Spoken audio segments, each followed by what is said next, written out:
अमरनाथ एक स्थान है जहाँ पार्वती जी को वो अनमोल मंत्र प्राप्त हुआ था।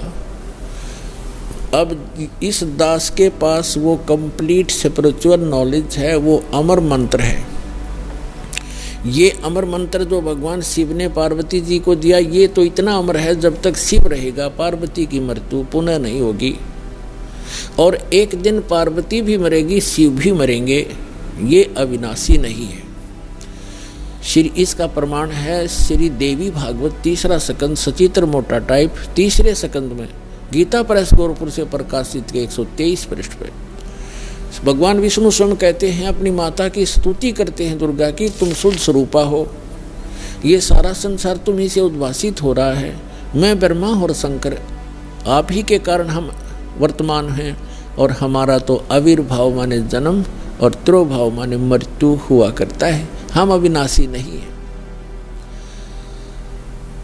अपने आत्माओं, जैसे इस दास से मंत्र आप जी को बरवाला के पुराने आश्रम में मिला है, तो उसके लिए वो पुराना आश्रम अमरनाथ है जहाँ वो मंत्र मिला आपको।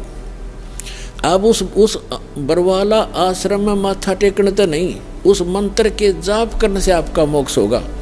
और वो मंत्र आपको ये दास कहीं भी मिल जावे, जैसे घर घर जाया करते थे हम, वो घर में मंत्र देते थे, तो उनके लिए वो स्थान है, वो अमरनाथ जहाँ ये मंत्र मिला था। उस अमरनाथ उस अमर मंत्र के मिलने वाले स्थान से मोक्ष नहीं, चाहे माथा टेको चाहे ना टेको, उस मंत्र के जाप से मर्यादा में रहते हुए साधना करने से आपका मोक्ष होगा। जैसे पहले हम नगर नगर में जाकर सत्संग करने लगे थे,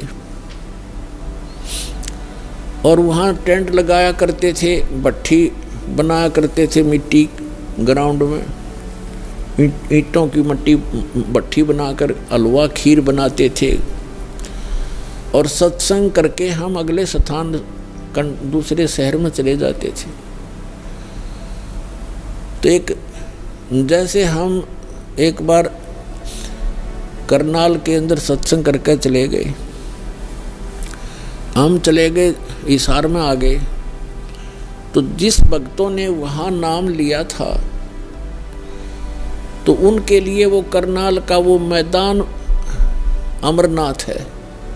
लेकिन अगर कोई उस बाद में कोई व्यक्ति यूं कहे कि चल आपको वहाँ वो स्थान दिखा कर लाता हूँ जहाँ पर रामपाल महाराज का सत्संग हुआ था, तो वहाँ क्या दिखा कर लाएगा बाद में? जहाँ भट्ठी पड़ी थी ईंटों की, यूजलेस, हमने काम सारा कर लिया था, हम आगे चले गए।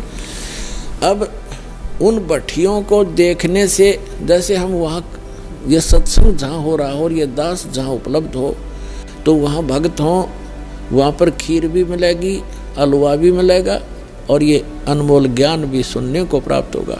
अब यदि कोई व्यक्ति कहे कि चल आपको वो स्थान दिखा कर लाता हूँ जहाँ सत्संग हुआ था, वहाँ जाकर क्या दिखावे, देख यहाँ तो खीर बनी थी, यहाँ हलवा बना था, यहाँ बैठ कर नाम दिया था, तो वहाँ ना तो वह खीर ना हलवा, सूखी भट्ठी है, उन्हें 6 पे माथा टेका हो जाए, तो वो चीज़ तो यहाँ मिलेंगी जहाँ दास उपलब्ध है। अब ये बरवाला के अंदर है वो भट्ठी, वो खीर भी, हलवा भी, और अनमोल मंत्र और ज्ञान भी।